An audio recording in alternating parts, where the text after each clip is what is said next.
You will let me tune in, and they will let me tune in this Coronado Orte Harris. I don't know the global market. Yours they go to about 10-year, 15-year, 30-year corporate, private, and public accounts. And yes, ladies and gentlemen, there's going to be a party today. I'm talking about a real football party, ladies and gentlemen. The real thing. Keg of beer flowing. Keg in the few corners in the house. Probably 4 different corners in this house. Real nice house. They gonna have beer coming out of every corner. And to the people that's throwing the party, beer ain't nothing to them. Let me tell you, beer is nothing to these folks. When I tell you they gonna have gallons and gallons of Cavassier, Hennessy, Remy, Hypnotic, Alizé, Rosé. When I tell you they gonna have gallons and gallons and gallons of it. And ladies and gentlemen, when I tell you it's gonna be a whole lot of it that ain't even gonna be touched, ladies and gentlemen. But what I'm gonna tell you what's gonna happen. It's gonna be a lot of women, a lot of eager beavers out there. A lot of fine, sexy, hot, ooh, baby, moist, thick, eager beavers out there. They gonna say they know without a doubt that these guys got it going on. And ain't nobody in the area got it going on like them. Why? Because they see racks on racks on racks. Not in the form of racks on racks on racks, no. They see it in the form of gallons of rosé and gallons of Alizé. You see what I'm saying? They see it in their face. Even though they can go to the ABC store and see the same thing. Ladies and gentlemen, do you know that people go to places like that and they don't necessarily consider that the ABC store got it going on? Damn, the ABC got it going on. They don't see that they'll marry somebody that's at the ABC store because they got racks on racks on racks in the form of rosé on the wall. You see what I'm saying? They don't look at it like that. But if they go out there to Rolling Hills, and they see somebody living in a 7-bedroom, 4.5 bath, they got an entertainment room, a theater room. They got a movie room, with a movie screen. They in there with 10 chairs that look like theater chairs with a real movie screen and a projector in their house, ladies and gentlemen. You see what I'm saying? They have a bar in their house, just like a club. It looked like they have a club in their house, ladies and gentlemen. They could have had more bedrooms than that, but when they put the thing together, they said they weren't going to have nobody living there no way for real, you know what I'm saying? They were just going to be using it for entertainment, you know what I'm saying? So they took probably about 3 bedrooms away and made stuff like, theater room, entertainment room, a bar room. But nevertheless, I tell you, you don't never see nobody at Parisian saying, damn, Parisians got all this polo everywhere, Maybe I need to marry somebody at Parisians. No, you don't see it like that, you know what I'm saying? But you see just one individual out there, and they got all this rosé and Alizé in their house, You don't consider yourself a bimbo, but when they see how you responding to it, they say, oh yeah, she's a groupie. Oh yeah, she's a bimbo. You know why? It's because of how you responded.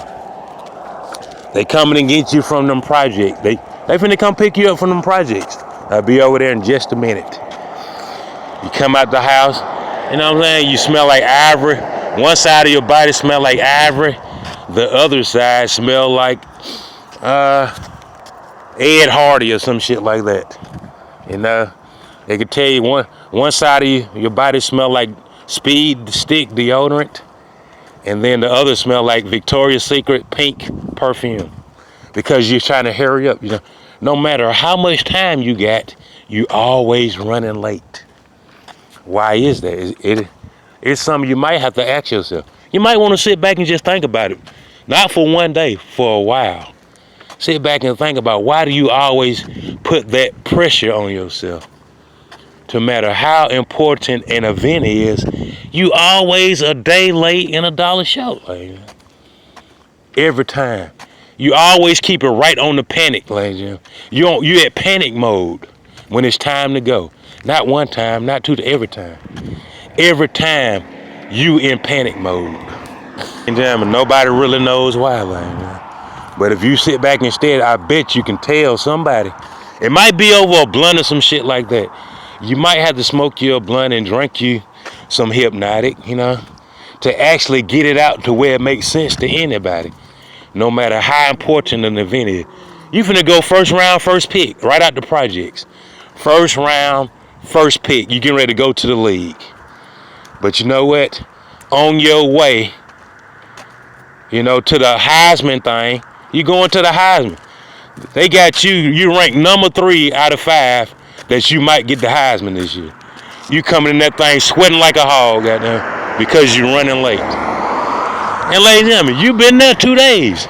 You've been there 2 days getting ready for the Heisman ceremony, just in case you might win. But your ass is still in there sweating like a hog, and you only got 1 minute to make it to your seat. But you've been there. You've been out there where they having the Heisman ceremony for you and 4 more guys, just in case one of y'all win. But you still get out there sweating like a goddamn hog with 1 minute before countdown to the Armageddon. And nobody really knows why, when you done had 2 days to get ready for it. You know what I'm saying? And I tell you, it's like that with a lot of people. But let me tell you, them guys out there in Rolling Hills that finna throw this party, they ain't gonna be sweating. They gonna have on linen suits. Linen suits, they look thin, They look like if you sweat, it'll ruin it. And guess what? They not gonna be sweating. They gonna be drinking, smoking, snorting, and all that shit. And they not gonna have no perspiration with it. There's no signs of perspiration. They're not gonna be perspiring. But you done came there in a goddamn spaceship with the air conditioner on 60 degrees. You still sweating like a bat out of hell, lady. And people want to know why, lady. You coming in there sweating like a bat out of hell, lady. And you came in a spaceship, the climate control at 60 degrees. You know what I mean? You've been in there with them boys now probably about an hour, and you the only one in there sweating, you know.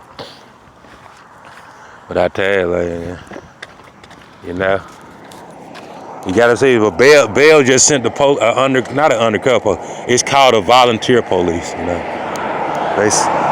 Bell sent one of them by. That means they want you to tone it down.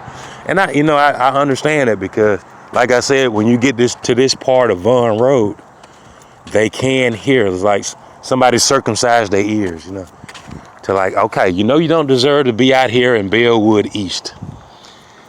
But I'm going to move you right here on the corner lot, because it's just something about you. You have more talent than most people that live out here. I noticed that you got it together.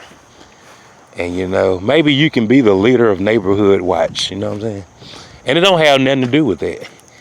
What they really telling each other is that, look, Bellwood East is not as pristine and lucrative of the environment that it used to be. It's going down, you know what I'm saying? Basically what they're saying. Because we moved George and Wheezy and the Jeffersons out there, and they got the cleaners, you know what I'm saying? They got the cleaners, but they letting everybody know what they doing, you know what I'm saying? They taking folks out, you know what I'm saying? They done let everybody know, even though they ain't supposed to. We done let you into a lucrative society where we taking folks out, we taking them to the cleaners. Even though you really have a real physical cleaners there, nobody knew what they was doing until George and Weezy moved in. So now that you have all the people that was a cornerstone in that community for all them years, they moving away, you know what I'm saying? They leaving because they know that sooner or later, their system about to be exposed, you know what I'm saying? The way they've been making it, striving and surviving. The way they've been able to sit on their ass while you out there sweating your ass off for it. George and Wheezy, now they doing it, and they pushing it to the limit. Ladies and gentlemen, when I tell you they pushing it to the limit, baby, well, they gonna be exposed, and everybody else that's surviving off of it, They're not gonna be able to live as long and strong as the Bufords been. You know, Buford now, they family lived off of it for decades, no interruption. But George and Wheezy come in, everything at Walmart say George. At one time it said Levi's, Wrangler, Faded Glory, you know what I'm saying? And one time, ladies and gentlemen, you could go to Walmart and you had choices to make, decisions to make on the articles that you're gonna get out of it. Now your only choice is George. You know why, ladies and gentlemen? Because that's just the way it is, ladies. When you let George and Wheezy in, ladies and gentlemen, they gonna push it to the limit. They want all the racks, and it's gonna be impossible to get them because you eliminate people's choices from them. You're like a communist. You making it like you're not giving them no other choice. They have to buy it from you. You know what I'm saying? If you're gonna get tangerines, you gotta get them from Chile. And nobody really ain't going for it. And I'm just saying, you gotta look at the money that you lose in trying to make people buy from you. You making them go to other places. And like, well, shit, if this is the only choice I got, it's not like I'm living in the 1700s. I'm finna go to another grocery store. You know what I'm saying? And that's what they doing right now. You see what I'm saying? You better believe his product don't taste nowhere near California, like that. When I tell you that junk don't taste nothing like California, dog, nothing. When people tell you, I'm gonna tell you what my grandma used to tell me. She said, Coronado, if you had a chance to control everything that belonged to somebody else, she said it ain't nothing like just one particle of something that you own, something that you actually earned and owned. She said it ain't no comparison to it. She said it ain't nothing like your own. She said, the quicker you understand it, the better. You know what I mean? You can sit up here and try to sham somebody out their stuff and say that you control it, but the misery that you gonna be enduring trying to do it will be nothing compared to you out there just making your own way. You know what I'm saying? It ain't no comparison. You be able to sleep at night, wake up refreshed, but when you out there trying to steal and trick somebody out there, you can't sleep. You can't focus because they just as strong as you is because it don't belong to you. You know what I'm saying? They fight, they defense might be way stronger than yours. Even though you done find out some kind of way to concoct and steal it from them, for the rest of your days, you got to fight your ass off trying to prove something that you stole is yours. You see what I'm saying? It's a total difference, lady. It really is. That's all I try to tell you, lady. And it's something that you can think about, you know. And yes, they said the bacon intake is increasing, lady. Now I don't know what it is. Maybe we could do some research of why people hear things that brings them closer to the light. For some reason, before they come to the light, they start eating a whole lot of bacon and stuff like that. Maybe it soothes I don't know, lady. Maybe it gives them the sense that everything's gonna be all right, you know. It'll double the bacon, you know. Double up on the bacon because I'm not understanding this shit. I need to fade out. I need to go to sleep and fade out. And the first thing they think about is extra bacon, you know. And nobody really knows why, lady. But they do know that they fade out and get tired and go to sleep. They do know that. That just a minute ago you was energized, you just got here, you know what I'm saying? But after that triple bacon breakfast, goddamn, you tired as hell, you know what I'm saying? Goddamn. I'm talking about you had more energy. You had more energy than anybody. You done rested all night, think about it. But you done stopped and got you a quadruple bacon breakfast. It ain't even 9 o'clock, man. You ain't been there but 1 hour right now. And you out here in that thing, your neck about to fall off, trying to hold your neck up. And you just clocked in, like, I tell you, like, you know. I'm not saying that, I won't tell you that bacon is wrong because I know that you don't believe in all that stuff. But I'll tell you this, ladies and gentlemen. Why are you falling asleep and you just got